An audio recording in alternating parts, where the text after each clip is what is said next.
ఈ బైబుల్ ఎలా ఉంటుందంటే ఒక బాస్కెట్ ఉంటుంది. బాస్కెట్లో బుట్టలో అన్ని పండ్లు వేసేసినారు అనుకోండి, ఎలా ఉంటుంది? జామకాయ అనుకోండి డైరెక్ట్ తీసుకొని తినొచ్చు. అరటిపండు అనుకోని దాన్ని ఓల్చుకొని తినాలి. దానిమ్మ పండు అనుకోండి దాన్ని విరగొట్టి లోపల తీసి కొన్ని ధాన్యములు తీసి తినాలి కదా. ఒక్కొక్క ఫ్రూటు ఒక్కొక్క విధంగా మనము తీసి తినడానికి ఉంటుంది. సో బైబుల్ కూడా కొన్ని వాక్యాలు మనకు డైరెక్ట్గా అర్థమవుతాయి, కొన్ని లోతుగా వెళ్ళాల్సి వస్తుంది, దాన్ని కొన్ని పరిశోధించాల్సి వస్తుంది.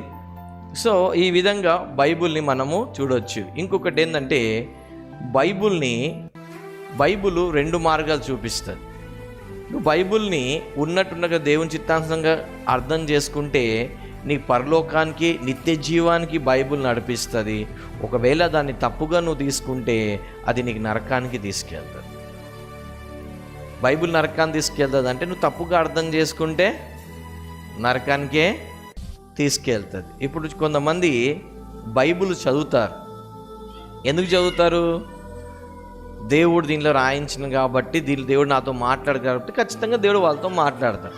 కొంతమంది తప్పులు వెతకడానికి కోసము చదువుతారు. సో వాళ్ళకి ఇప్పుడు దేవుడు మాట్లాడిన వాళ్ళకి ఏడా అర్థమవుతుంది? చెవులు మూసుకోపోతే వాళ్ళ కాన్సెప్ట్ చూస్తారు, నరకం అని పట్టుకుంటారు, ఆ నరకంకే వాళ్ళు వెళ్తారు. హల్లెలూయా. సో బైబుల్ని నువ్వు ఏ విధంగా తీసుకుంటావు అది నీ మీద ఆధారపడి ఉంది. హల్లెలూయా, హల్లెలూయా. సో ఈ బైబుల్ ఒక ఫ్రూట్ బాస్కెట్ లాగా తీసుకోవచ్చు. రెండోది నువ్వు దాన్ని ఎలా తీసుకుంటావు దాన్ని బట్టి నీ జీవితము ఆధారపడి ఉంటుంది. ఈరోజు ప్రపంచంలో బైబుల్ మీద జరిగిన పరిశోధనలన్నీ దేని మీద జరగలేదు. ఏ మత గ్రంథం మీద కానీ దేని మీద జరగలేదు. కేవలం బైబిల్ మీద అన్ని కానీ ఎన్ని అయితే పరిశోధనలు జరిగినాయో అవన్నీ 100% నిజమై తేలినాయి. హల్లెలూయా. దాన్ని బట్టి దేవుడికి మహిమ కలుగును గాక. హల్లెలూయా. ఓకే, ఇప్పుడు మనము సత్యం తెలుసుకుందాం. ఇప్పుడు యేసు ప్రభు అంటారు, నేనే మార్గము, నేనే సత్యము, నేనే జీవం. సత్యం అనేది మనకి ఎలా తెలుసుకోవాలి? ఏ ఇష్యూ అయినా కానీ 6 విషయాలు తెలుసుకుంటే మనకు సత్యం అనేది తెలుస్తుంది. 6 విషయాలు ఒకవేళ మనం తెలుసుకుంటే సత్యం ఏంటంటే who, how, when, where, what, why. ఈ 6 ఒకవేళ ఒక వ్యక్తి గురించి తెలుసుకుంటే మర్డర్ కానీ ఏదైనా సరే సత్యం అనేది తెలిసిపోతుంది. ఈ 6 ఒకవేళ ఏంటిది? Who, how, when, where, what, why. ఈ 6 ఒకవేళ ఒక దాని గురించి మనం పరిశోధిస్తే అది ఏదైనా కానీ సత్యం అనేది బయటికి వస్తుంది. దీంట్లో ఏదైనా ఒక లోటు ఉన్నా కొంచెం తప్పుదారి వెళ్ళే అవకాశాలు ఉంది. ఈ 6 గురించి మనం యేసు ప్రభులో చూద్దాం. మనం యేసు ప్రభు సత్యం గురించి మనం చూద్దాం. ఓకే, ఇప్పుడు అందరికీ తెలుసు ఏదెన్ తోటలో జరిగిన సంఘటన. యేసు ప్రభు భూమి మీదకి ఎందుకు వచ్చాడు అని అంటే అందరికీ తెలిసిన సంఘటన ఏంటంటే ఆదాము చేసిన పాపం వలన కదా. ఆదం గారు చేసిన పాపం వలన. ఆదం ఇంతకు ఏమి పాపం చేశాడు? ఆదము ఏం పాపం చేశాడంటే ఆదము దేవుడు ఏదెన్ తోటలో పెట్టినప్పుడు అన్ని పండ్లు తిను కానీ ఈ పండు తినవద్దు, తిన్న దినము నాడు నువ్వు చచ్చెదవు అన్నాడు. అది ఆదంకి తెలుసు, అవ్వకి తెలుసు. తెలిసిన తర్వాత ఏం చేసిండు? కొన్ని రోజులు మంచిగానే ఉన్నారు. తర్వాత సర్పము లూసిఫర్ మోసం చేసి వాళ్ళకు పండు తినిపించాడు. పండు తినడం వలన అప్పుడే దేవుడు వచ్చి అంటాడు, అయ్యా నువ్వు ఎంత పెద్ద పాపం చేసినావు, నీ వలన భూమి శపితమైంది. ఆదం పాపం చేస్తే భూమి ఎందుకు శపితం అయిపోతుంది? చూడండి, పాలు ఉన్నాయి అనుకోండి, 1,00,000 లీటర్ పాలు తీసుకుందాం. 1,00,000 లీటరు దాంట్లో కొంచెం చింతపండు వేస్తే ఏమవుతుంది? విరిగిపోతాయి కదా. అంటే 1,00,000 లీటర్ పాలు ఖరాబ్ చేయడానికి ఒక చిన్న చింతపండు లేకుంటే చిన్న విషము చాలు. సేమ్ ఇదే ప్రపంచం మొత్తానికి శపితం మార్చడానికి దేవుడు ఒక ఆజ్ఞను ఉల్లంఘించినందుకు ఏమైంది? మొత్తం భూమి మొత్తం శపితంగా మారిపోయింది. చూడండి, దేవుడు పాపం చేయంగానే వెంటనే వాళ్ళకు దేవుడు దర్శించినప్పుడు ఆ సమయంలో మనం చూస్తాము దేవుడు వాళ్ళతోని దర్శించి మాట్లాడడానికి వచ్చినాడు. కానీ అప్పుడు ఆదాము వాళ్ళు కనిపించకపోతే దేవుడు, ఆదామా నువ్వు ఎక్కడున్నావు అంటే, నేను దిగంబరి అయి ఉన్నాను. అంటే నువ్వు తినొద్దన్న పన్ను తిన్నావా అంటే ఏమంటున్నాడు? తిన్నా. అడిగే ప్రశ్న ఏంటిది? నువ్వు తిన్నావా అన్నాడు. ఇప్పుడు నేనేం చెప్పాలి? తిన్నాను అనాలి. ఏమన్నాడు? లేదు ప్రభువా, నువ్వు ఇచ్చిన వస్తుడు శ్రీ ఆమె ఇచ్చింది అన్నాడు. ఆమెకు అడిగినాడు, అవ్వ ఏంటి నువ్వు తినొద్దన్న పండు తిన్నావా అంటే, నాకు సర్పం మోసం చేసింది అన్నాడు. అయితే ఇప్పుడు మనము చూస్తే వీళ్ళు ముగ్గురు పాపం చేశారు. సర్పము అంటే లూసిఫరు, ఆదం, అవ్వ. అందుకోసమే ఆదంకి లూసిఫర్కి ఎక్కువ శాపాలు పెట్టాడు, అవ్వకు దేవుడు ఒకటే శాపం పెట్టాడు, తక్కువ పెట్టాడు. ఎందుకు అంటే అవ్వ నిజం చెప్పింది. ఏం చెప్పింది? సర్పం నాకు మోసం చేసింది అని చెప్పి కాబట్టి నిజం చెప్పినందుకు శిక్ష తక్కువ అయ్యింది. ఎవరికి? అవ్వకు. కానీ లూసిఫర్కి ఆదంకు ఒకళ్ళు పరిశోధిస్తే ఇద్దరికి 8 పనిష్మెంట్స్ వచ్చినాయి. ఇద్దరికి 8 పనిష్మెంట్స్ వచ్చినాయి. అప్పుడే ఎప్పుడైతే వీళ్ళు పాపం చేశారో అప్పుడే దేవుడు డిసైడ్ చేశాడు. చూడండి, ఈ భూమిని తన స్వాధీనం తీసుకోవడానికి ఒక స్త్రీని వాడాడు. ఎవరు? లూసిఫర్ ఒక స్త్రీని వాడుకున్నాడు. అప్పుడు దేవుడికి ఎంత కోపం వచ్చిందంటే, నువ్వు స్త్రీని వాడుకున్నావు కదా, ఆ స్త్రీ సంతానంతోనే నేను నాశనం చేస్తా. ఇప్పుడు ఏదైతే వీక్ ఉందో అదే వాడుకుంటాడు. ఎందుకంటే బలవంతుని కొట్టినప్పుడు ఏం చేస్తాడు? Weak point. సేమ్ వే ఇప్పుడు ఆదం అంటే కొంచెం స్ట్రాంగ్ ఉన్నాడు కాబట్టి, అవ్వ కొంచెం వీక్ కాబట్టి, వీక్ వెజిల్ని సాతాన్ గాడు ఏం చేసినాడు? వాడు మోసం చేసి వాడుకున్నాడు. కాబట్టి దేవుడు ఏమనుకుంటే, నువ్వు అవ్వని ఒక స్త్రీ ద్వారా నువ్వు ఏం చేసినావు? మోసం చేసి నువ్వు తీసుకున్నావు. కాబట్టి ఆ స్త్రీ సంతానంతోనే నేనేం చేస్తాను? నీ తలకాయని చితక తొక్కిస్తాను అని చెప్పి అక్కడే దేవుడు ఫస్ట్ జడ్జిమెంట్ డిక్లేర్ చేశాడు. అంటే ఇది ఒకవేళ ఎలా చూసుకోవచ్చు అంటే, ఫస్ట్ కోర్ట్. ఇప్పుడు మనం హైకోర్టు, సుప్రీంకోర్టు ఉంది కదా, సో ఇది ఫస్ట్ జడ్జిమెంట్ కోర్టు ఏదైనా తోట చూడొచ్చు. ముద్దాయికి మాట్లాడే అవకాశము ఫస్ట్ దేవుడు ఇచ్చాడు కదా. ఈరోజు కోర్టులలో అంటారు కదా, నువ్వేమైనా చెప్పుకుంటావా అని ముద్దాయిని అడుగుతారు కదా. ఇది అవకాశం ఇచ్చింది ఫస్ట్ దేవుడు కదా. ఆదాంకి అన్నాడు, ఏమైంది? అవ్వ ఏమైంది? మొత్తం 2 సాక్షుల ద్వారా పనిష్మెంట్ అనేది ఫస్ట్ జడ్జిమెంట్ అనే కోర్ట్ అనేది ఏదైనా తోటలో దేవుడు వాళ్ళకు ముద్దాయికి మాట్లాడి కరెక్ట్ తీర్పు తీర్చడం అనేది జరిగింది. అంటే ఈ భూమి, ఈ ప్రపంచం స్టార్టింగ్ జడ్జిమెంట్తో స్టార్ట్ అయింది, ఎండింగ్ కూడా జడ్జిమెంట్తోనే అవుతుంది. ప్రారంభము తీర్పుతోనే ప్రారంభమైంది, అంతం కూడా తీర్పుతోనే అంతమవుతుంది. దానికి సాదృశ్యం. ఎందుకంటే ఆదమవ్వ పాపం చేయకముందుకు ఏ విధంగా అయితే ఉన్నారో వాళ్ళు జడ్జిమెంట్ చేసిన తర్వాత పాపంకి వచ్చారు. చివరిగా కూడా దేవుడు జడ్జిమెంట్ చేసిన తర్వాత దేవుడు నమ్ముకున్న బిడ్డలు వాళ్ళందరికీ మళ్ళా వాళ్ళు అదే ఆనందంలో వాళ్ళు ప్రవేశిస్తారు. కాబట్టి స్టార్టింగ్ అనేది జడ్జిమెంట్తో ప్రారంభమైంది, అంతం కూడా జడ్జిమెంట్తో అంతం అవుతుంది. అందుకే అంటారు ఆల్ఫా ఒమేగా నేనే, స్టార్టింగ్ ఎండింగ్ నేనే అనేసి.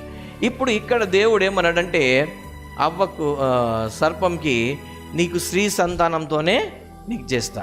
సో ఇప్పుడు దేవుడు చూడండి, యేసు ప్రభు నిజమైన దేవుడు అని చెప్పడానికి చాలా రుజువులు ఉన్నాయి కదా. నేను ఈ రోజు ఇంకో కోణంలో చెప్తాను.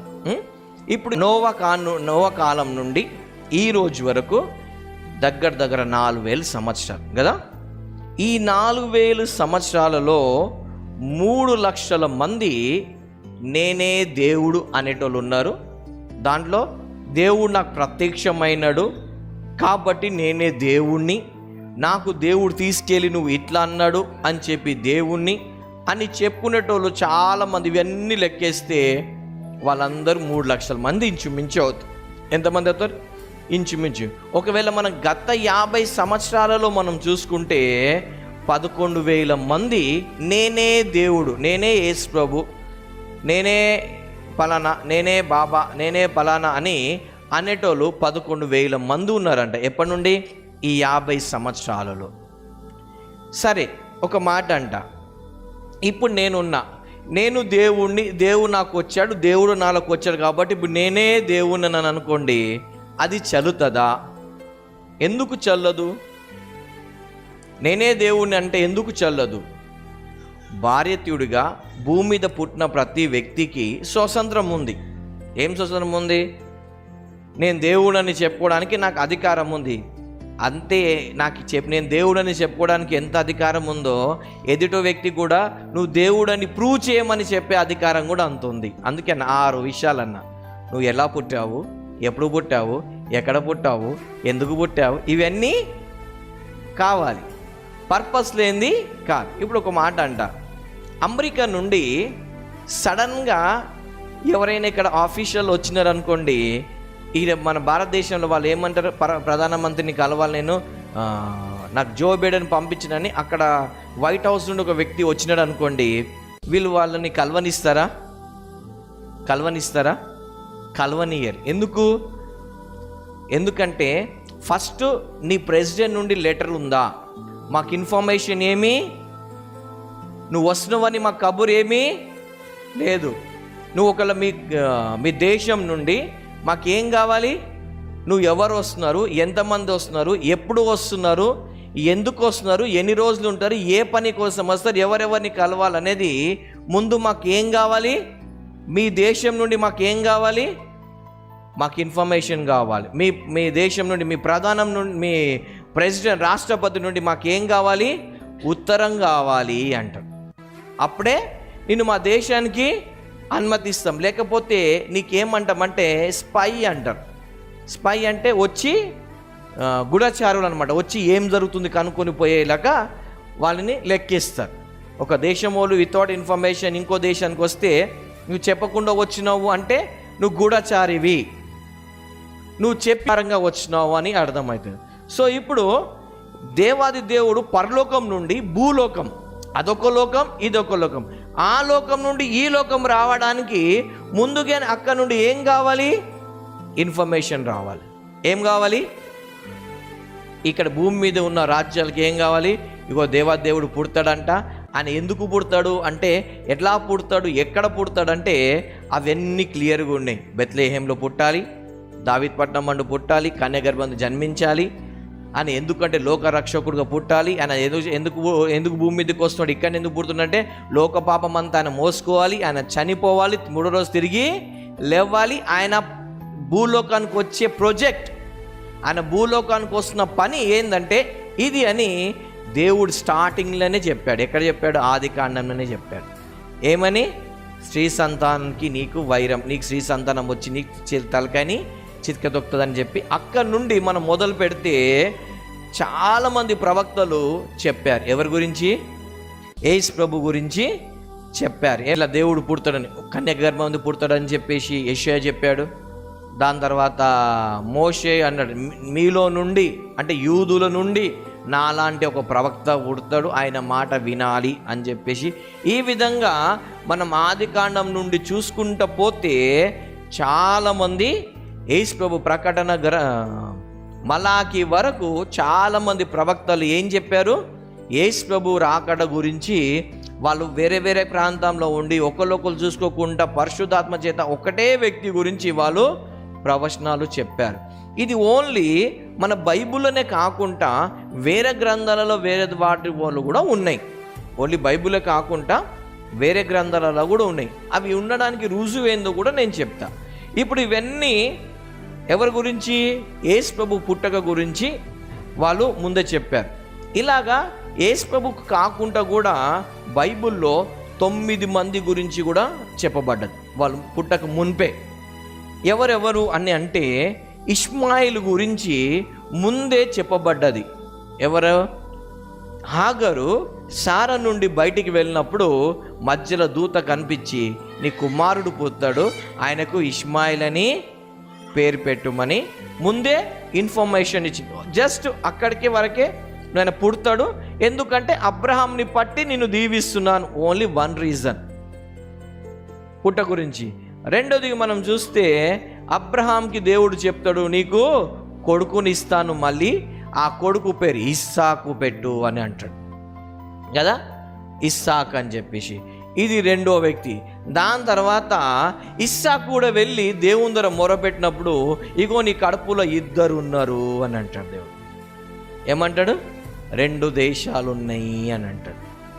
సో 2 దేశాలు ఉన్నాయి. దాని తర్వాత సామ్సోన్ గురించి కూడా మనోహకు చెప్తాడు, నీకు ఒక కొడుకు పుడతాడు, వాని పేరు సామ్సోను, వాడు ఫిలిస్తీన్ల నుండి ఇజ్రాయెలును కాపాడతాడని. ఇగో ఈ ఇన్ఫర్మేషన్స్ వాళ్ళు ఎందుకు వస్తారు అనేది ముందు 9 మంది గురించి రాయబడ్డది. దాని తర్వాత సొలొమోను గురించి కూడా రాయబడ్డది. సొలొమోన్ నీకు దావీదు కంటాడు, నీ కొడుకు నీ కడుపున ఒకడు పుడతాడు సొలొమోను, అతని ద్వారా ఈ రాజ్యాన్ని నేను మందిరాన్ని కట్టించుకుంటాను. అదేవిధంగా యోషేయ గురించి కూడా ముందు ప్రవచనము చెప్పబడుతుంది. దాని తర్వాత ఏషియా 44:28లో సైరస్ అనే రాజు గురించి కూడా ఆయన పుట్టక గురించి ముందే చెప్పబడుతుంది. దాని తర్వాత కొత్త నిబంధనలు చూస్తే ఈయన ఎవరు, బాప్టిజం ఇచ్చి యోహాన్ గురించి ముందే చెప్పబడుతుంది. చివరిగా యేసు ప్రభు గురించి అంటే ముందుగా చెప్పబడిన వాళ్ళ గురించి కూడా కొంతమంది ఉన్నారు. బైబుల్ లేకపోలేరు, 9 మంది ఉన్నారు. దాంట్లో క్లియర్గా వీళ్ళందరికీ ఒక్కొక్కసారి వీళ్ళ గురించి చెప్పబడ్డది. ఇగో మనకు వచ్చి ఇగో శాంసన్ పుడతాడు, ఫిలిస్తీయుడు రక్షించాడు, అంతే. ఇలాగ అన్నీ చెప్పగానే యేసు ప్రభు గురించి చాలా ప్రవచనాలు ఉన్నాయి. దగ్గర ఎంతమంది అంటే 46 మంది ప్రవక్తలు చెప్పారు యేసు ప్రభు పుట్టక గురించి. ఇక్కడ వీళ్ళ గురించి దేవుడు ఒకటేసారి వాక్కు ఇచ్చాడు, కానీ యేసు ప్రభు గురించి 46 మంది ప్రవక్తలు పాత నిబంధనలో యేసు ప్రభు పుట్టక గురించి, ఆయన మరణం గురించి వాళ్ళు చెప్పినట్టు మనం బైబిల్లో వాక్యంలో చూస్తాం. ఇప్పుడు ముందుగానే ఇన్ఫర్మేషన్ ఇచ్చారు, ఏమని? యేసు ప్రభు వారు భూమి మీదకి వస్తారు, ఆయన ఎలా వస్తారని కూడా చెప్పారు. ఏంటిది? కన్యక గర్భమందు జన్మిస్తాడు. ఎక్కడ జన్మిస్తారు ఆయన? బెత్లెహేం. చూడండి, బెత్లెహేం అనేది, బెత్ అనేది 4 ప్రాంతాలు ఉంటాయి. బెత్లెహేం అంటే రొట్టెలు గల ఇల్లు, బెత్షమ్ అంటే బెత్షా, ఇవన్నీ 4 వేరే. బెత్ ఎఫెక్తా అని ఉంటుంది, అంటే ఇవన్నీ బెత్ ఎఫెక్తా, ఎఫ్రా, ఇవన్నీ ఉంటాయి. సో ఇది ఇక్కడ బెత్లెహేములో అని కరెక్ట్గా అంటే రొట్టెలు గల అంటే దావీదు పుట్టిన స్థలము అని చెప్పేసి రాయబడి ఉంటుంది. సో క్లియర్గా దేవాది దేవుడు ఎక్కడ పుడతాడు, ఎందుకు పుడతాడు, ఎలా పుడతాడు, ఎంత అనేసి ఇక్కడంతా రాయబడి అన్నీ మన పాత నిబంధన చూస్తాం, ప్రతి గ్రంథాలలో వస్తాయి. ఇప్పుడు ప్రతి గ్రంథాలలో ఉంది అని రుజువు ఎలా ఉంటుందంటే చెప్తాను. ఇప్పుడు అందరికీ తెలుసు యేసు ప్రభు వారు పుట్టారు కదా. ఇప్పుడు మనం అనుకున్నట్టు యేసు ప్రభు వారు పశువుల శాలలో పుట్టినారు అంటారు. ఓకే, సో ఇప్పుడు ఒక మాట అంట, భారతదేశంలో పెంకటిల్లు అంటారు. ఏమంటారు? ఇల్లులు అంటారు. ఇల్లులు అంటే అన్ని ఇల్లు ఒక రకనే ఉంటుందా? రకరకాల ఇల్లులు ఉంటాయి. అంటే మన భారతదేశంలో పెంకటిల్లు ఉంటాయి, బయట దేశంలో పెంకటిల్లులు ఉన్నావు కదా. అదేవిధంగా ఇజ్రాయెల్ దేశంలో మన పశువుల శాల అంటారు, కానీ యాక్చువల్గా అది ఒక గుహ, దానికి క్లేవ్ అని అంటారు, అదొక గుహ అన్నమాట. ఆ గుహలో యేసు ప్రభు వారు పుట్టారు. ఎలా అంటే ఇప్పుడు ఇజ్రాయెల్ వాళ్ళకి గొర్రెల కాపర్లు, గొర్రెలు ఎలా ఉంటాయంటే పైన వాళ్ళు గొర్రెల షెడ్ వాళ్ళు వేస్తారు, కానీ ద్వారానికి తలుపు ఉండదు ఇజ్రాయెల్ దేశంలో. ఎందుకంటే నేను అక్కడ పశువుల అక్కడ వెళ్ళినప్పుడు చూసిన సంగతి ఏంటంటే, ఈ వీళ్ళు గొర్రెల కాపర్లు ఉంటారు కదా, అక్కడ వాళ్ళంతా మంట కాచుకుంటుంటే వాళ్ళు ఎలా ఉంటుందంటే వీళ్ళందరినీ పైన గొర్రెలని అక్కడ పెట్టేసిన తర్వాత వీళ్ళు ఏం చేసే, ఒక తలుపు ఉంటుంది, ఆ తలుపు ద్వారం ఉంటుంది, ద్వారానికి తలుపు ఉండదు. ఎందుకంటే ఆ ద్వారం దగ్గరనే గొర్రెల కాపరి పడుకుంటాడు. ఒకవేళ ఎవరైనా లోపలికి వెళ్తే ఈ గొర్రెల కాపరి దాటుకొని పోవాలి, ఒకవేళ లోపలి నుండి గొర్రె బయటికి రావాలన్నా ఈ గొర్రెల కాపరి తన్నుకొని రావాలి. అందుకోసమే యేసు ప్రభు వారు ఏమంటారంటే, నేను గొర్రెలకు మంచి కాపరి, నా ద్వారా తప్పించి వేరే మార్గము లేదు అని ఎందుకు అంటారంటే వాళ్ళకున్న వాళ్ళు ఆ విధంగా వాళ్ళు ఇజ్రాయేలు ఆ గొర్రెలకు ఆ విధంగా వాళ్ళు చూస్తారనమాట. సో వాళ్ళంతా తయారు చేసి క్లేవ్లో వాళ్ళు ఒకటే ద్వారం ఉంటుంది, ఆ ద్వారం దగ్గర వీళ్ళు ఉంటారు, పడుకుంటారు. ఎవరు? గొర్రెల కాపర్లు పడుకుంటారు. అయితే వీళ్ళు ఏం చేస్తారంటే కొంచెం దూరంలో మంట కాచుకుంటూ ఉంటారు. వీళ్ళకు సెక్షన్స్ ఉంటాయి కదా, వాళ్ళు అక్కడ మంట కాచుకుంటూ ఉంటారు. అయితే యేసు ప్రభు వారికి వచ్చేక్కడికి అయితే ఇది ఒక గుహ. ఈ గుహలో పై సైడ్ ఏముంటుందంటే పశువుల పాక, అంటే పశువులు అవి ఉంటాయి. కానీ కిందికి వెళ్తే ఒక గుహలో ఉంటుంది. యేసు ప్రభు వారు అక్కడే పుట్టాడు. ఎక్కడ? యేసు ప్రభు వారు అక్కడే పుట్టారు. అంటే దానికి చిన్నగా రంధ్రం ఉంటుంది, దాంట్లోకి వచ్చి కిందికి వెళ్తే కింద ఇట్లనే పెద్దగా ఉంటుంది, అక్కడే ఉన్నారు. యేసు ప్రభు వారు, మరియమ్మ, యోసేఫులు అక్కడ ఎంతకాలం, అది యాక్చువల్గా ఆమోస్ అనే ఇంకొక వాళ్ళ భార్య పేరు వాళ్ళదనమాట. ఆ సత్రం అంటారు కదా, యాక్చువల్ సత్రం కాదు, అది క్లేవ్. అది వాళ్ళ ఇద్దరిదనమాట. దావీదు ఒక సంతానం వాళ్ళదనమాట. సో వాళ్ళు అక్కడ ఉన్నారు. వీళ్ళు అక్కడ ఎంతకాలం ఉన్నారు అంటే 2 సంవత్సరాలు. వాళ్ళ ఇల్లు అదే అన్నమాట. వాళ్ళ ఇల్లు యేసు ప్రభు ఎక్కడైతే పుట్టారో అక్కడనే వాళ్ళు 2 సంవత్సరాల వరకు ఉన్నారు. వాళ్ళు అక్కడనే 2 సంవత్సరాల వరకు వాళ్ళు ఉన్నారు.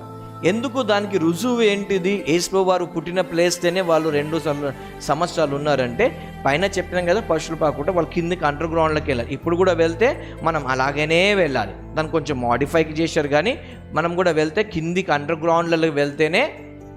ఇంకోటి ఎట్లుంటుందంటే యేసు ప్రభు దగ్గర పుట్టిన స్థలానికి వెళ్ళాలంటే చాలా పెద్ద నేటివిటీ టెంపుల్ ఉంటుంది, కానీ ద్వారంగా ఏదో చిన్న ద్వారం ఉంటుంది, ఇంతే ఉంటుంది ద్వారం. ఇట్లా వంగిపోవాలి. వాడు ప్రైమ్ మినిస్టర్ కానీ ప్రెసిడెంట్ కానీ ఎవరైనా కానీ ఇట్లా చిన్నగా ద్వారం ఉంటుంది, చిన్నగా 3 ఫీట్లే ఉంటుంది. ఏం బ్రదర్ ఇంత పెద్ద చర్చ్కి 3 ఫీట్ డోర్ అంటే ఆయన సృష్టికర్త కాబట్టి అందరూ వంగిపోవాలి. ఏం చేయాలి? అందరూ నేను అన్న ఏంది ఇంత పెద్ద, ఇది చిన్న అంటే కిందికి ఎక్కడికో తీసుకెళ్తున్నారేమో నేను అనుకున్నా. ఇట్లా కిందికి వెళ్ళి కొంచెం పైకి వెళ్తే పెద్దగా ఉంది, ఇదేంది అని అంటే అప్పుడు చెప్పినమాట, వాళ్ళు గైడ్ చెప్పారు. ఏంటంటే దేవాది దేవుడు సృష్టికర్త కాబట్టి ఆయన దగ్గరికి వచ్చే ప్రతి వ్యక్తి తలదించుకొని రావాలి. అందుకోసమే చిన్నగా వాళ్ళు పెట్టారు. ఎవరైనా సరే కింగ్ కానీ ఎవరైనా కానీ ఏం చేయాలి? మనం కూడా చర్చ్ అట్లా పెడితే బాగుంటుంది కదా, చిన్నగా 3 ఫీట్ల డోర్ పెట్టి ఇట్లా వంగి రావడానికి కదా. సో ఇప్పుడు అక్కడ వంగి వాళ్ళకి వెళ్తారు. అక్కడనే వాళ్ళు 2 సంవత్సరాలు ఉన్నారు. అయితే యేసు ప్రభు పుట్టిన ప్లేస్కి ఎగ్జాక్ట్లీ అపోజిట్ 14 చిన్నపిల్లలవి శవాలు పాతిపెట్టిన సమాధులు ఉంటాయి. అయితే అప్పుడు జరిగిన సంఘటన ఏంటంటే యేసు ప్రభు, ఇప్పుడు నేను అన్నా కదా రుజువు వేరే గ్రంథాలలో కూడా ఉంది అన్నా కదా. అయితే బైబిల్లో మన మత్తయి సువార్తలో క్లియర్గా రాయబడిందంటే యేసు ప్రభు పుట్టినప్పుడు జ్ఞానులు వచ్చారు అని ఉంది కదా. ఎంతమంది జ్ఞానులు అనేది బైబిల్లో రాయబడలేదు, కానీ జ్ఞానులు వచ్చారు. మనం ఏం చేస్తామంటే బంగారం, సాంబ్రాణి, బోలం తీసుకొచ్చారు కాబట్టి 3 జ్ఞానులు అని అనుకుంటాం, కానీ వాస్తవానికి ఎంతమంది జ్ఞానులు వచ్చారో తెలియదు. రెండోది, మన భారతదేశం దగ్గర నుండి కూడా, అప్పుడు శ్రీలంక కూడా భారతదేశం ఉంది కాబట్టి భారతదేశం నుండి శ్రీలంక నుండి కూడా ఒక జ్ఞాని వెళ్ళాడంట అక్కడికి. కానీ ఆయన అక్కడికి చేరుకునే వరకు యేసు ప్రభు సిలువలో ఉన్నాడంట. ఆయన శ్రీలంక నుండి బయలుదేరినాడంట. అక్కడ యేసు ప్రభు వెళ్ళే వరకు ఆయనకి దగ్గర 33 సంవత్సరాలు పట్టింది. మరి ఎందుకు అంత టైం పట్టిందో తెలియదు, దూరం ఉందని పట్టింది మనది, కానీ 33 అంటే యేసు ప్రభు సిలువలో ఉన్నప్పుడు అప్పుడు ఈయన ఇక్కడున్న జ్ఞాని వెళ్ళిందంట. ఓకేనా. ఇంకోటి, యేసు ప్రభు దగ్గర పుట్టినప్పుడు 3 జ్ఞానులు మనం చూస్తాం. ఎవరెవరు చూస్తాము? ఒక జ్ఞాని ఏమో ఒమన్, కువైట్ దేశం నుండి, ఒమన్ అనే ప్రాంతం నుండి ఒక వ్యక్తి వెళ్ళాడు. అక్కడి నుండి ఏమో సాంబ్రాన్ని తీసుకెళ్ళాడు. ఆయన సాంబ్రాణి, ఎందుకంటే ఆ దేశంలో దొరికే సాంబ్రాణి ప్రపంచంలో ఎక్కడా దొరకదు. ది బెస్ట్ సాంబ్రాణి ఎక్కడ దొరుకుతుంది అంటే అక్కడ దొరుకుతుంది. ఎక్కడ? ఒమన్, కువైట్లో దొరుకుతుంది. అక్కడ 100 గ్రాములు సాంబ్రాణి ఎంత ఉండొచ్చు తెలుసా మీకు? 30,000 ఉంటుందంట. 25,000 నుండి 35,000 వరకు 100 గ్రాములు. ఈ సాంబ్రాన్ని ఆ రోజులలో ఆదిమ యేసు చనిపోయినప్పుడు స్టార్టింగ్లో ఈ సామ్రాణి వాళ్ళు అండర్ గ్రౌండ్, ఎందుకంటే యేసు ప్రభుని నమ్ముకున్న వాళ్ళంతా అప్పుడు చంపేస్తారని అండర్ గ్రౌండ్లో వాళ్ళు ఉండేటోళ్ళు కాబట్టి ఆ స్మెల్ రాకుండా ఈ సామ్రాణిని కూడా వాళ్ళు వాడేటోళ్ళంట. అయితే ఇప్పుడు ఈ ఒమన్ దేశాన్ని నుండి తీసుకెళ్ళి ఇచ్చాడు. ఇప్పుడు ఒకవేళ మనం చూసుకుంటే ఈ గల్ఫ్ కంట్రీస్ అన్నీ ఉంటాయి కదా, ఇవన్నీ కెతురా సంతానము, దాని తర్వాత ఇస్మాయిల్ సంతానమే వీళ్ళందరూ. అయితే మనం ముస్లిమ్స్ అంటాం, కానీ ముస్లిమ్స్ వేరే, ఇస్మాయిలైట్స్ వేరే. ఇస్మాయిల్ వాళ్ళకి సంతానానికి ఇస్మాయిలైట్స్ అంటారు. ఈ ముస్లిమ్స్ ఎవరు అంటే మొహమ్మద్ ప్రవక్త నుండి నమ్ముకున్న వాళ్ళకి ముస్లిమ్స్ అంటారు. సో అది ఇవి వేరే వేరేగా ఉంటుంది. కెతురా సంతానం అంటే ఈ కువైట్ దేశము ఇవన్నిట్లో ఉన్న వాళ్ళు 10 దేశాలు, ఇవి కెతురా సంతానం అన్నమాట. అయితే ఇప్పుడు వీళ్ళు ఎక్కడి నుండి వెళ్ళారు? ఒమన్ దేశం నుండి వెళ్ళారు. ఒమన్ అంటే కువైట్. అక్కడ నుండి సామ్రాన్ని తీసుకెళ్ళాడు. అక్కడ ది బెస్ట్ వరల్డ్లో ఉన్న సామ్రాన్ని అంటే దాని సూచన ఏంటంటే యేసు ప్రభు ఎవరంటే యాజకుడు. యేసు ప్రభు వారు ఎవరు? యాజకుడు. అంటే మనం బైబిల్లో చూస్తే ప్రత్యక్ష గుడారంలో కేవలం ఒక ప్రధాన యాజకుడు మట్టుకే ఏం చేసేటోడు? ధూపం వేసేటోడు. ఆయనకు మట్టుకే అధికారం ఉంది, ధూపం వేసేటోడు.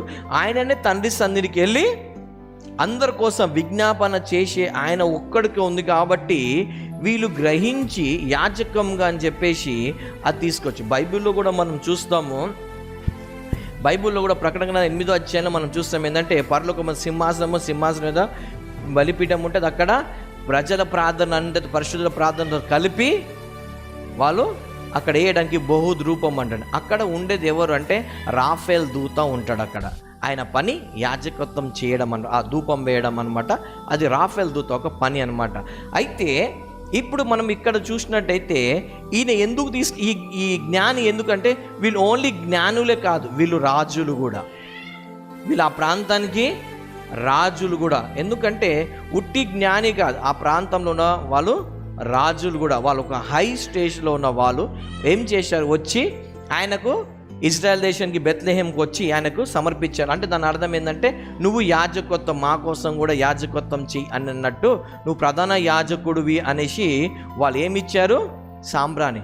నెక్స్ట్ ఇథోపియా నుండి ఒక జ్ఞాని బయలుదేరారు. ప్రపంచంలో ది బెస్ట్ గోల్డ్ దొరికేదంటే ఇథోపియా. షిబరాని వచ్చింది కూడా ఇథోపియా నుండి. ఈయన మోషే పెళ్లి చేసుకుంది కూడా ఇథోపియా అమ్మాయిని. ఈ ఇథోపియాలో ది ప్రపంచంలో ఉన్న దానికన్నా ది బెస్ట్ గోల్డ్ దొరికేది ఎక్కడ అంటే ఇథోపియాలో దొరుకుతుంది. అయితే ఈయన తీసుకెళ్ళి ది బెస్ట్ గోల్డ్ యేసు ప్రభుకి ఇవ్వడం అంటే గోల్డ్ అని ఎవరికి ఇస్తారంటే రాజుకి ఇస్తారు. మనం ఒకవేళ మోషే దగ్గర నిర్గమకాండం చూస్తే అప్పుడు రాజుల దగ్గరికి వెళ్ళినప్పుడు ఉట్టి చేతులతో వెళ్ళొద్దు. ఫరో దగ్గరికి వెళ్ళినప్పుడు కానీ ఎవరి దగ్గర మనం వెళ్ళినప్పుడు రాజు దగ్గరికి వెళ్ళినప్పుడు మనం ఎట్లా వెళ్ళొద్దు అంట? ఉట్టి చేతులతో సంథింగ్ ఏదో ఒకటి తీసుకొని వెళ్ళాలి. ఉట్టి చేతులతో వెళ్తే రాజు దగ్గరికి వెళ్ళనియరు ఎవరు. మోషేని అందుకే అడ్డగించింటే అతను ఏం లేదు కదా. కాబట్టి రాజు దగ్గరికి వెళ్ళినప్పుడు ఏదో ఒకటి తీసుకెళ్ళాలి. బంగారము వెండి వాళ్ళు ఇష్టపడరు, బంగారమే ఇష్టపడతారు వాళ్ళు ఎక్కువ శాతము. అందుకోసమే షిబరాని ఎవరిని సొలొమోని కలవడానికి వచ్చినప్పుడు బంగారం తీసుకొచ్చింది. షిబరాని బంగారం ఎందుకంటే ఆమె ఇథియోపియా నుండి వచ్చింది. అంటే రాజుల్ని కలిసేటప్పుడు వాళ్ళు ఉట్టిగా కలవరు, సంథింగ్ ఏదో ఒక కొత్త తీసుకెళ్ళి. ఇక్కడ కూడా యేసు ప్రభుని రాజులకు రాజు కాబట్టి ఆయన ది వరల్డ్లో ది బెస్ట్ గోల్డ్ తీసుకెళ్ళి అక్కడ ఇచ్చారు. ఎవరికి? యేసు ప్రభుకి రాజుల రాజు అని చెప్పి అక్కడ వాళ్ళు సమర్పించారు. నెక్స్ట్ ఇరాన్ నుండి నెక్స్ట్ ఏంటిది? ఇంకోటి సామ్రాణి అయిపోయింది, దాని తర్వాత బంగారం అయిపోయింది, దాని తర్వాత ఈ బోలం ఎక్కడ దొరుకుతుంది అంటే బెస్ట్ ఇరాన్ కంట్రీలో దొరుకుతుంది. ఇరాన్ అంటారు కదా, ఇరాన్ దేశంలో దొరుకుతుంది. ఇది దేనికి సాదృశ్యం అంటే ఇది చావుకి సాదృశ్యం. ఇది చనిపోయి తిరిగి లేవడానికి. ఎందుకంటే ఈ బోలాన్ని ఈజిప్షియన్స్ బాగా వాడతారు. ఈజిప్షియన్స్ బాగా ఈ ఈజిప్షియన్స్ ఎందుకు వాడతారంటే మమ్మిఫికేషన్ చేయడానికి వాడతారు. వాళ్ళు ఏం చేస్తారంటే ఎవరైనా చనిపోయినారనుకో, రాజులు ఫరో చనిపోతే వాళ్ళు ఏం చేస్తారంటే ఆ డెడ్ బాడీని 30 రోజులు 40, రాణి అయితే 40 రోజులు, రాజు అయితే 70 రోజులు, వేరే వ్యక్తులు అయితే 15 రోజులు వాళ్ళకు మమ్మిఫికేషన్ చేస్తారు. వీళ్ళు ఏం చేస్తారంటే ముక్కు నుండి నో నుండి బ్రెయిన్ తీసేస్తారు, లోపడున్న అవయవాలన్నీ తీసేసి అవన్నీ దానికి వేసి మొత్తం బట్ట కట్టి దానికి ఎలా చేస్తారంటే కొన్ని వేల సంవత్సరాలు కూడా అది ఉండేటట్టు వాళ్ళు చేస్తారు. వాళ్ళకు ఉన్న టెక్నాలజీ చాలా విచిత్రమైన టెక్నాలజీ. ఈ బోలం దానికి వాళ్ళు వాడతారు కాబట్టి ఇప్పుడు ఏంటిది, బైబిల్ ఒక వాక్యం ఉంటుంది, యేసు ప్రభు శరీరం కుళ్ళిపోదు అని. ఏముంటుంది, ఆయన శరీరము కుళ్ళిపోదు. కాబట్టి ఈయన ఏంటిది, ఒకళ్ళు యాజకత్వంకు తీసుకొచ్చారు, ఒక రాజు కోసం తీసుకొచ్చారు, ఇంకోటేమో నువ్వు చనిపోయి తిరిగి లేస్తావు అని చెప్పేసి రుజువుగా తీసుకొచ్చి ముందు పెట్టినట్టు మనం వాక్యంలో చూస్తాం. వీళ్ళు ముగ్గురు తీసుకొచ్చారు. చూడండి, వీళ్ళ ముగ్గురికి మనకి ఇప్పుడు బైబుల్ ఉంది, వీళ్ళ ముగ్గురికి బైబుల్ లేదే. మళ్ళీ వీళ్ళ ముగ్గురికి రక్షకుడు పుడతారని ఎలా తెలుసు అంటే వాళ్ళ గ్రంథాలలో రాయబడి ఉంది. వాళ్ళ గ్రంథాలలో రాయబడి ఉంది కాబట్టి వాళ్ళు కూడా రక్షకుడు కోసం వేచి ఉన్నారు కాబట్టి, ఆ నక్షత్రం చూడంగానే ఇదే రక్షకుడు గ్రహించినారు కాబట్టి వాళ్ళ జీవితంలో వాళ్ళ దగ్గర ఉన్న శ్రేష్టమైన తీసుకొచ్చి దేవుడికి వాళ్ళు ఇచ్చి వెళ్ళారు. ఇది వాళ్ళు వచ్చే వరకు 2 సంవత్సరాలు పట్టింది. వాళ్ళు వేరే వేరే దేశాల నుండి ఒంటెల మీద వచ్చే వరకు యెరూషలేం బెత్లెహేంలో వచ్చే వరకు 2 సంవత్సరాలు పట్టింది. అందుకోసమే హేరోదు ఏం చేస్తాడంటే రాజులకు రాజు పుట్టాడు అనగానే ఈయన కలవర పడిపోయి వాళ్ళ జ్ఞానులు పిలిచి అసలు ఈయన ఎవరు, ఎక్కడ పుట్టారో కనుకోపో అంటే వాళ్ళు వెళ్ళి మొత్తం చేసి మొత్తం అన్ని వేదాలని బైబుల్ అంతా పరిశోధించి వాళ్ళంట దావీదు పట్టణం మందు బెత్లెహేంలో రక్షకుడు పుడతాడని ఇగో ఈ ప్రవక్త అనగానే ఈయనకు అర్థమైతే ఓహో మరొక రాజు పుట్టినాడా అనేసి. అంటే ఇప్పుడు ఈయన రాజుకు అంతం అయిపోయిందా, ఈయన రాజుకు అంతము అయిపోయిందా అన్నట్టు ఈయనకు భయం అయిపోతుంది. కానీ జ్ఞానులు వెళ్ళి పూజించేటప్పుడు ఈయన పూజించాడు. ఎందుకంటే ఈయనకు వాస్తవానికి ఈ హేరోదు రాజు ఎట్లుంటాడంటే చాలా క్రూరుడు, చాలా దరిద్రుడు, కానీ మంచి తెలివిగలవాడు. ఎందుకంటే యెరూషలేం దేవాలయం కట్టించింది ఆ హేరోదే. ఎందుకు కట్టించినాడంటే ఆయన పదవి కోసం, ఆ రాజు ఆయన ఉండడానికి కోసము. అప్పుడు ఏం చేసినాడంటే ఈయన దేవుడు చూడండి, యాక్చువల్గా సొలొమోన్ కట్టించిన, ఇంతకు ముందు చెప్పినాను, ఇది పర్వతం మీద ఏం చేశాడంటే, పర్వతం అనుకోండి, పర్వతం మీద ఈయన ఎవరు సొలొమోన్ దేవాలయం కట్టిస్తే ఈయన ఎంత తెలివిగలడంటే ఈ పర్వతానికి 4 దిక్కులు ఏం చేశాడంటే గోడలు లేపేసి మట్టి సమానం చేస్తే అది 30 ఎకరాల భూమి అయిపోయింది. దాని మీద మంచి పిల్లర్స్ పెట్టి 2వ దేవాలయం కట్టించాడు. 2వ దేవాలయం కట్టడానికి 46 సంవత్సరాలు పట్టిందంట. యేసు ప్రభు ఉన్న స్థలంలో వచ్చినప్పుడు కూడా ఆ టెంపుల్ కంప్లీట్ కాలేదంట, ఇంకా వర్క్ ఉందంట. యేసు ప్రభు వారు ఆ దేవాలయం వెళ్ళినప్పుడు హిస్టరికల్ బుక్లో ఉంది ఏంటంటే ఆ టెంపుల్ ఇంకా కంప్లీట్ కాలేదంట, ఇంకా వర్క్ జరుగుతూనే ఉంది. అంటే అంత మేధావి అన్నమాట ఆయన. అయితే ఇప్పుడు ఈయన రాజు పుట్టిన తర్వాత ఇప్పుడు ఏమి ఇస్తాడు, ఈయన ఆజ్ఞాపిస్తాడంటే ఇప్పుడు వీళ్ళు లెక్కేస్తారు. ఏంటిది, జ్ఞానులకు అడుగుతాడు, ఏమని, మీరు ఎప్పుడు బయలుదేరినారు, ఏ దేశం నుండి బయలుదేరినారు, అన్ని డీటెయిల్స్ తీసుకున్నాక మీరు వెళ్ళి పూజింపరండి అంటాడు. అయినాక లెక్కేస్తాడు.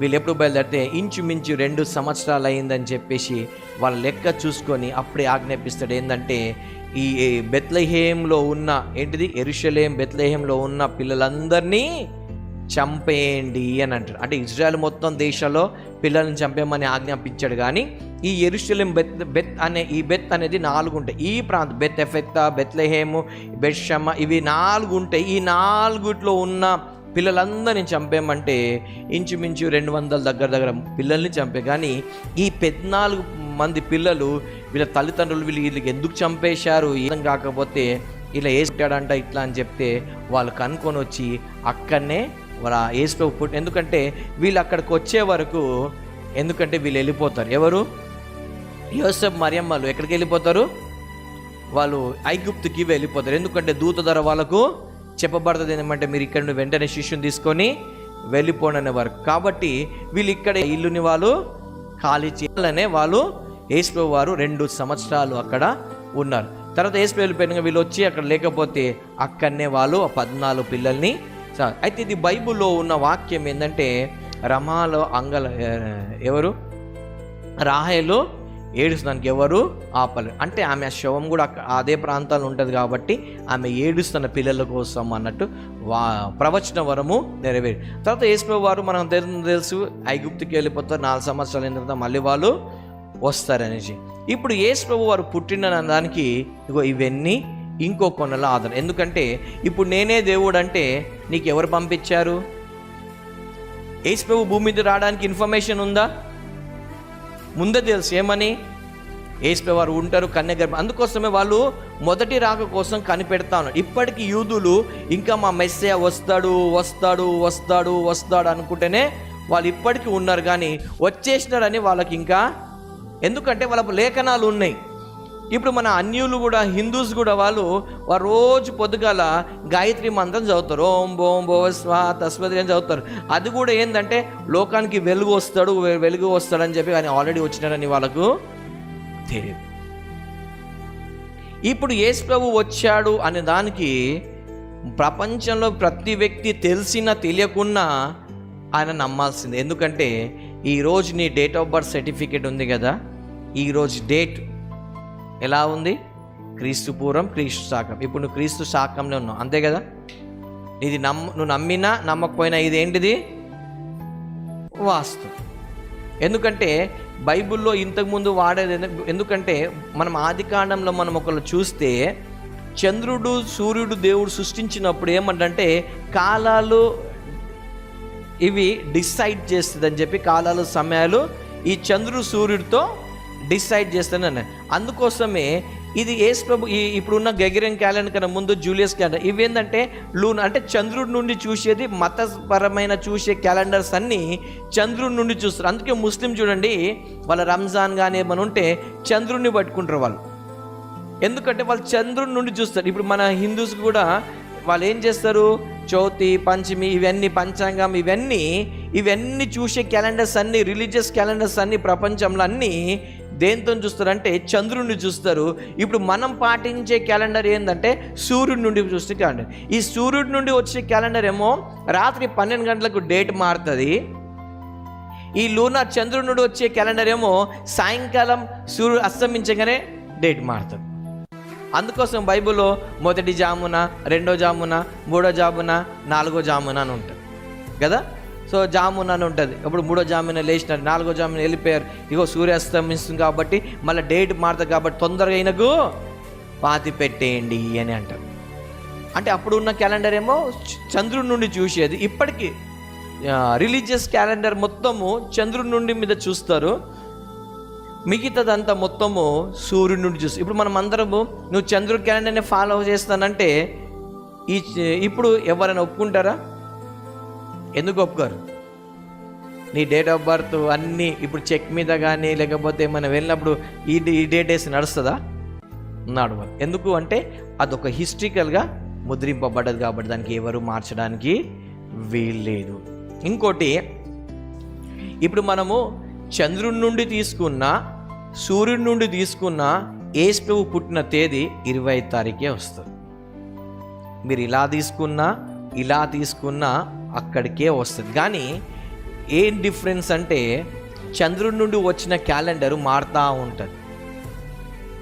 అది ఇప్పుడు మనకేందంటే వాళ్ళకేమో 10 నెలలే ఉంటుంది, 4 సంవత్సరాలకు ఒకసారి 13 నెలలు వస్తుంది వాళ్ళకు. వాళ్ళ 29-28 రోజులు మట్టుకే వాళ్ళకు ఉంటుంది.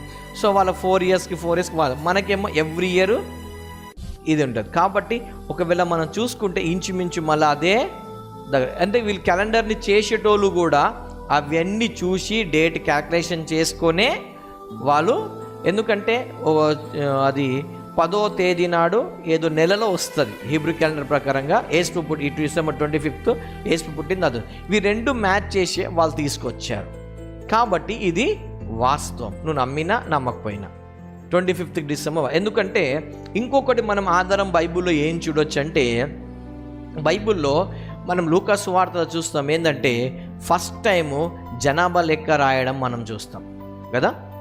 జనాభా లెక్క రాయడం అప్పుడు కొర్నేలి అయినా అగస్టస్ ఆజ్ఞాపించినప్పుడు అప్పుడు రాస్తే 4,00,000 చిల్లర మంది దావీదు గోత్రానికి చెందిన వాళ్ళు వెళ్ళారంట అప్పుడు.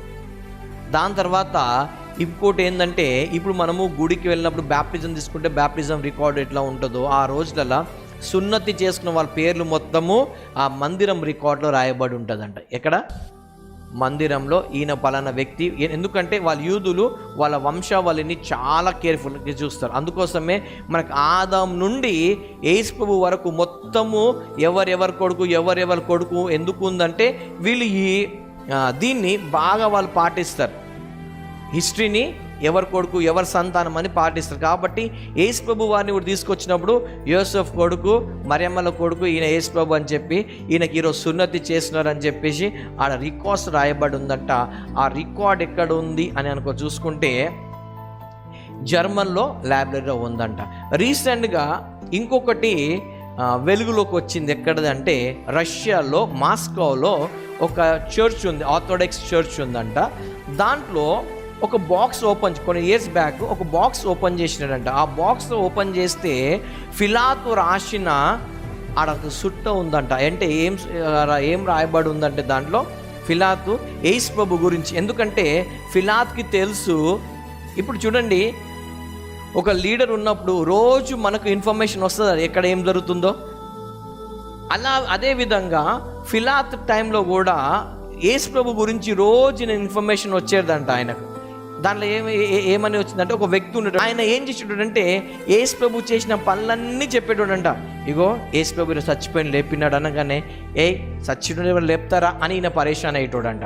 ఇగో యేసు ప్రభు ఈరోజు కుష్ఠోని బాగు చేసినాడంటే, కుష్ఠోని బాగు చేస్తారు అంటే వీళ్ళకి రోజు ఏమొస్తుందంటే యేసు ప్రభు గురించి రిపోర్ట్ ఈయనకు వస్తుందన్నమాట. అందుకోసమే ఈయన ఏం చేసినంటే యేసు ప్రభు సిలువేయడానికి ఈయనకు అర్థమైపోయింది, వీళ్ళు కావాల్సుకొని నా చేత వీళ్ళు పాపం చేయించాలని చెప్పేసి ఈయనకు ఎవరికి ఫిలాత్కి అర్థమయ్యే అప్పుడు ఈయన ఏం చేశాడంటే, యాక్చువల్గా వాళ్ళు యేసు ప్రభువుని సిలువ వేయాల్సింది ఊరు బయట వేయడానికి వాళ్ళు ఏమనుకున్నారంటే 30 కిలోమీటర్లు నడిపిద్దామని చూసినారంట సిలువ మోసుకొని. దాంట్లో ఉన్న ఇదనమాట. అందుకో వాళ్ళు ఇట్లా తీసుకెళ్తే, అందుకోసమే ఫిలాత్ ఏం చేసినాడంటే అది తెలుసుకొని ఏం చేసినాడంటే ఈ మార్గంలో తీసుకెళ్ళాలి గొల్గొత్తకు అని చెప్పేసి దాంట్లో పర్టికులర్గా 3 పాయింట్స్ రాసినాడంట. అందుకోసమే దేవుడు 3 కిలోమీటర్లు సిలువను మోసిన, లేకపోతే 30 కిలోమీటర్లు వాళ్ళు వాంటెడ్లీ చేస్తున్నారని చెప్పి. దాని తర్వాత చనిపోయిన తర్వాత ఈ లూకా, మన బైబిల్లో లూకా ఎందుకంటే ఈ లూకానే యేసు ప్రభుకి డెత్ సర్టిఫికేట్ ఇచ్చాడంట. ఎలా ఇచ్చాడంటే, ఈ చనిపోయినాడు యేసు ప్రభు అని వాళ్ళు ఎలా నిర్ధారించారంటే, ఇప్పుడు పక్షిది ఈక ఉంటుంది కదా, అది తీసుకెళ్ళి ముక్కు ధర పెట్టారంట. దానికి ఏది గాలి ఆడట్లేదు. అయితే యేసు ప్రభు గాయాల్లో ఏదో పసరేసినారంట. ఒకవేళ ఆ వ్యక్తి బతుకు ఉంటే ఆ గాయం వేరేలకు ఉంటుందంట, ఒకవేళ పసరేస్తే నురుగు వస్తుందంట. సో ఇప్పుడు వాళ్ళు వేసి చూడగానే నురుగు వచ్చింది. అంటే ఈ వ్యక్తి చనిపోయాడని చెప్పి ఈ డెత్ సర్టిఫికేట్ ఇచ్చిందే ఈ లూకా గారు అనమాట. అందుకోసమే ఆయన బైబిల్లో ఆయన లూకా సువార్త రాయబడేందుకు యేసు ప్రభు గురించి సిలువలో గురించి ఎక్కువ మత్తే కన్నా ఎక్కువ డీటెయిల్గా ఇచ్చింది ఎవరు అంటే లూకా. ఎందుకంటే ఆ డెత్ సర్టిఫికేట్ ఇచ్చింది కూడా లూకా కాబట్టి. యేసు ప్రభువుని ప్రకటన ఏది లూకా సువార్త, మళ్ళీ ఇంకోటి ఏ గ్రంథం రాసినాడు ఆయన? అపోస్తల కార్యం. ఈ రెండు ఆయన బైబిల్లో జతపరచిన కారణం అంటే ఆయన దగ్గరుండి చూశారు యేసు ప్రభుకి. ఎందుకంటే యేసు ప్రభు హీల్ చేసే పేషెంట్స్ని ఈయన లూకా హ్యాండిల్ చేసేటోడంట. అరే ఇది కాదే, ఇది కుష్టి వ్యాధి పోదే, ఇది ఈయన బాగుపడడే అని ఈయన సర్టిఫికేట్ ఇస్తే ఆ సర్టిఫికేట్ వ్యతిరేకంగా దేవుడు వెళ్ళి బాగు చేసేటోడంట. అందుకే లూకా నమ్మినాడు, ఎందుకంటే ఈయన నిజమైన లోకరక్షకుడు. ఎందుకంటే అందుకే బైబిల్లో మనము యేసు ప్రభు మరణం గురించి చాలా ఇన్డెప్త్గా ఎందుకు ఉంటుందంటే ఈయన దగ్గరుండి చూశాడు. ఎవరు? లూకా. అదనమాట. ఇప్పుడు యేసు ప్రభు చనిపోయాడు, తిరిగి లేవడం, ఇది వాస్తవం.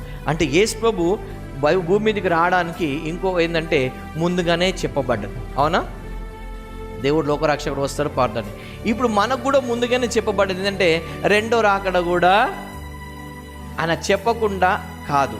మొదటి రాకడప్పుడు కూడా అనేకమైన ప్రవక్తల ద్వారా ఇప్పుడు చూడండి ఇన్ని 4,000 సంవత్సరాల వాళ్ళకి ఎంతమంది ప్రవక్తలు, ఎంతమంది ఇన్ఫర్మేషన్ ఇచ్చి ఉండొచ్చు మొదటి రాకడ కోసం. ఇప్పుడు రెండో రాకడ కోసం కూడా ప్రపంచం అప్పుడైతే ఓన్లీ కేవలం ఇజ్రాయెల్ దేశాల్లోనే ఇన్ఫర్మేషన్ ఇచ్చి ఉండొచ్చు, కానీ ఇప్పుడైతే ప్రపంచం యావత్తు ఇస్తుంది ఏంటంటే మళ్ళా దేవుడు రెండో రాకడగా వస్తాడు. అది కూడా కరెక్ట్ మన క్లియర్ ఇన్ఫర్మేషన్ ఉంది. ఎలా ఉందంటే ఆయన వచ్చే ముందు ఏం జరుగుతుంది, యుద్ధాలు జరుగుతాయి, యుద్ధ సమాచారాలు, కరువులు, భూకంపాలు, ఇవన్నీ ముందే మొదటి రాకడకు దేవుడు ఏమేమి సూచక ఇచ్చాడో రెండో రాకడ కూడా దేవుడు అన్ని ప్రపంచం యావత్తు సూచక క్లియర్ ఇచ్చాడు. ఏంటి? ఆకాశ శక్తులు కల్దింపబడ్డాయి. ఒకసారి నేను నాసాకి వెళ్ళినప్పుడు, నాసాలో చాలామంది సైంటిస్ట్ ఉంటారు. అయితే ఒక వ్యక్తి ఈ నాసా సైంటిస్ట్ని అడిగింది. ఎవరంటే ఆయన ఆకాశ మండలానికి వెళ్ళి వచ్చిన వ్యక్తికి అడిగినాడు. ఆయన అడిగినప్పుడు, మీరు ఆకాశ మండలం వెళ్ళారు కదా, మరి మీరు అక్కడ ఏమైనా చూశారా, చూడరాని దృశ్యాన్ని ఏమైనా చూశారంటే ఆయన అన్న మాట ఏంటంటే, నేను ఈ భూమి దాటినాక పైన అంతరిక్షంలో చాలా దూతల్ని చూసినాను అన్నమాట.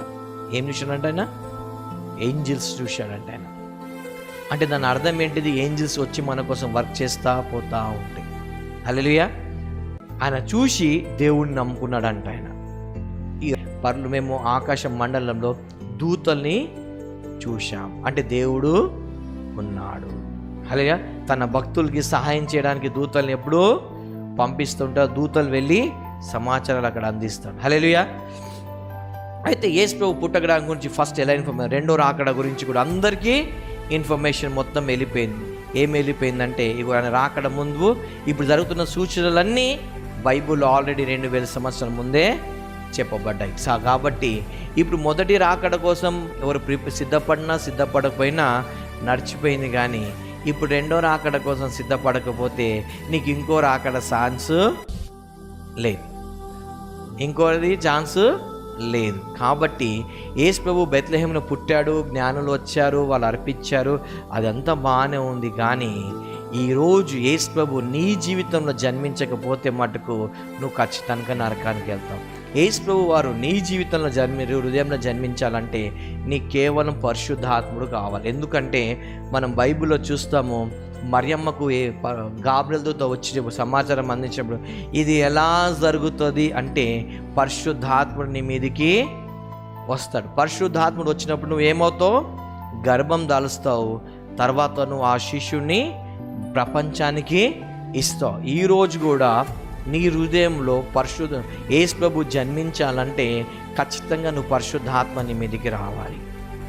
ఆత్మ లేనివాడు నా వాడు కాడు. నువ్వు చర్చ్కి వస్తుండొచ్చు, జ్ఞానులు వచ్చారు, బంగారం ఏదో సంబరిపించారు, వెళ్ళిపోయారు, కానీ వాళ్ళ రక్షణ ఉందా? గొల్లలు వచ్చారు, దేవుని ఆరాధించారు, వెళ్ళిపోయారు, రక్షణ ఉందా?